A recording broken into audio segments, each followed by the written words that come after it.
Sa pamamagitan lang ng pag-share natin ng video, yung mga old videos natin, yung mga videos natin na walang views, yung mga videos natin na walang kita, posible pa itong magka-views at posible pa itong kumita. May 3 akong comment na nabasa dito sa ginawa kong video na kapag hindi natin makita yung gipost natin sa wall natin, so ang sinasuggest ko, i-reshare ninyo yung isang video para lumabas dito sa newsfeed ninyo. Tanong lang idol, ano bang maganda pag-share ng content? Direct na i-share o dapat copy-paste sa paste? Saan ba dyan hindi magkaroon ng violation? Ang ginagawa ko, direct share.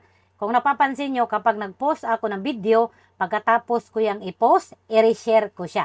Kasi minsan nga hindi nakikita sa newsfeed ko or sa wall ko, kaya gi-reshare ko. So far naman, dahil sa ginagawa ko, nakikita lahat yung ina-upload ko. Minsan kasi yung nilalagay natin ng link, nagkakaroon siya ng limited earnings. Kasi last time nag-post ako tapos nilagyan ko ng link tapos nagkaroon siya ng limited earnings. Pero it depends pa rin yan kasi hindi naman pare-pareho. Sample, meron tayong video galing sa YouTube, galing sa TikTok, galing sa IG.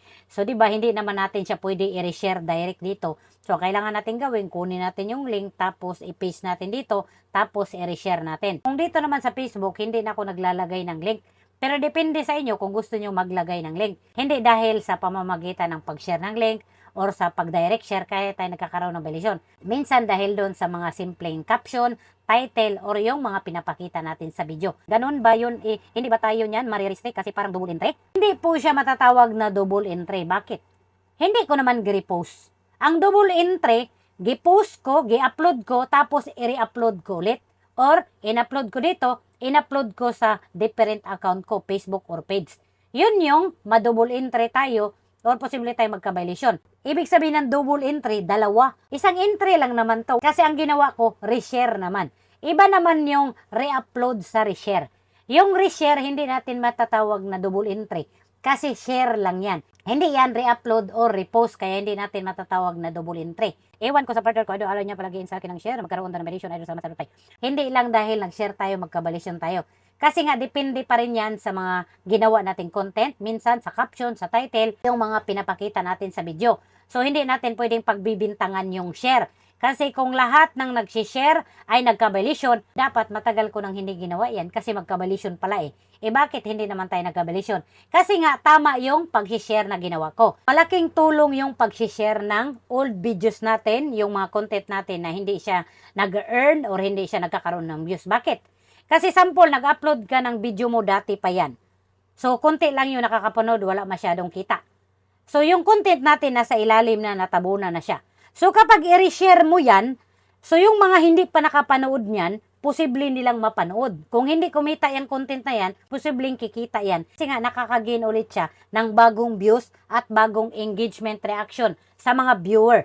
Kapag yung video ko, hindi siya nagkakaroon ng 10,000 views, abutan na siya ng 2 day, 3 day, mapapansin nyo, everyday ko yung ginareshare sa different account ko. Kasi nga, ang goal ko, at least, 10,000 views sa isang video. Kung napapansin nyo, meron ako minsan ditong video na lagi-lagi kong ginare-share. Kasi nga, hindi ko pa naabot yung 10,000 views. So, yung video ko na hindi nagkaroon ng 10,000 views, mga few days kakashare ko, nagkaroon ng 10,000 views. At the same time, kumikita ako sa video na yun. Kasi nga dati, wala akong kita kasi konti yung views, konti yung engagement. Kaya ang ginawa ko, ginare-share ko. Reshare nga kayo ng content ng iba, yun pa bang sarili yung video?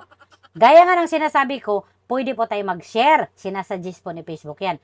Pero dapat alam ninyo na kung ano yung pwede at hindi pwedeng i-reshare. Kasi kahit sarili pa natin video yan, kung may violation yan, magkaka-violation tayo. I-reshare man natin or hindi. Nasa content pa rin natin. Kaya tayo nagka-violation. Pero hindi po bawal mag-share at mag-reshare. Based on my own experiences, hindi pa po ako nagka-violation sa video ko na gi-reshare. Kasi minsan nga yan yung concern ko na kapag yung content ko hindi lumalabas sa newsfeed, gina-reshare ko siya.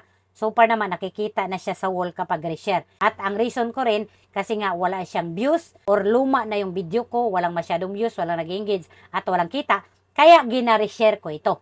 Iba yung re-upload, repost, iba yung reshare. Gaya nga ng sinasabi ko, nagre-reshare nga tayo ng video ng iba. Yun pa ba yung sarili nating video? Hindi natin magawa. Shoutout sa inyo at thank you sa mga comment niya.